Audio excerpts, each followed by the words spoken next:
Alamat ng ampalaya. Noong araw, sa bayan ng Sariwa, naninirahan ang lahat ng uri ng gulay na may kanya-kanyang kagandahang taglay.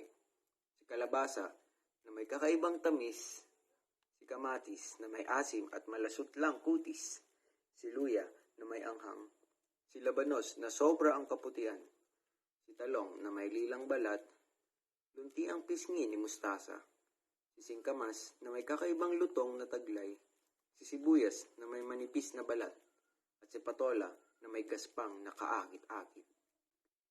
Araw-araw, walang ginawa si Ampalaya kung hindi ikumpara ang kanyang itsura at lasa sa kapwa niyang gulay.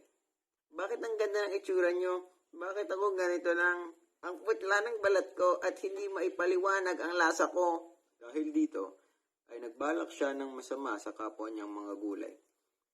Nag-isip si Ampalaya kung paano niya makuha ang balat ng kapwa niyang gulay. Naisip ni Ampalaya na maaari niyang makuha ang mga ito sa gabi para tulog na ang mga gulay. Sa pagdating ng gabi, nakuha ni Ampalaya ang lahat ng magagandang katangian ng ibang mga gulay at kanyang isinuot.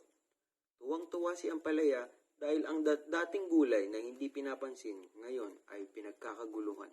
Ako na ang pinakamagandang gulay sa bahay na ito. Dahil dito, nagsumbong ang mga gulay sa diwata dahil sa ginawa ni Ampalaya. Diwata! Diwata! Ginawa ni Ampalaya ang aming mga balat at isinuot ang mga ito.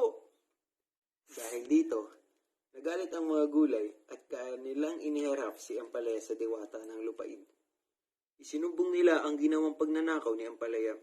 Dahil dito, nagalit ang diwata at lahat ng mga gandang katangian na kinuha sa mga kapwa niyang gulay. Laking tuwa ni Ampalaya dahil inisip niya na iyon lamang ang kabayaran sa ginawa niyang kasalanan. Ngunit makalipas ang ilang sandali ay nag-iba ang kanyang anyo. Ang balat niya ay kumulubot dahil ang kinis at gaspang na taglay ni upo at kamatis ay nag-away sa loob ng kanyang katawan. Maging ang mga iba't ibang lasa ng gulay ay naghatid ng hindi maganda panlasa sa kanya kung kaya't pait at idinulot nito. Ang kanyang kulay ay naging madilim na luntian. Ngayon, kahit masustansyang gulay si Ampalaya, marami ang hindi nagkakagusto sa kanya dahil sa pait na kanyang lasa. Walang mabuting maidudulot ang inggit. Nilikha tayo ng Diyos ng may iba't ibang katangian kaya maging kontento tayo at iwasang ikumpara ang sarili sa iba. Buod ng alamat ng Ampalaya. Noong unang panahon, sa bayan ng mga gulay, ang lahat ay may kanya-kanyang katangian. Ang kalabasa ay may kakaibang tamis, ang kamatis ay may asim at makinis na kutis.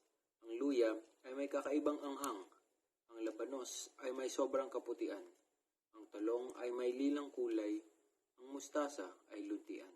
Ngunit may isang gulay na may kakaibang anyo. Ito ay si Ampalaya. Siya ay may maputla at may lasa na di mapaliwanag. Araw-araw, walang ginawa si Ampalaya kundi ikumpara ang sarili sa ibang gulay. Isang araw, nagplano si Ampalaya na kunin ang taglay na katangian ng ibang gulay. Nang sumapit ang gabi, na sa katuparan niya ang balak. Sinuot niya ang taglay na katangian ng lahat ng gulay.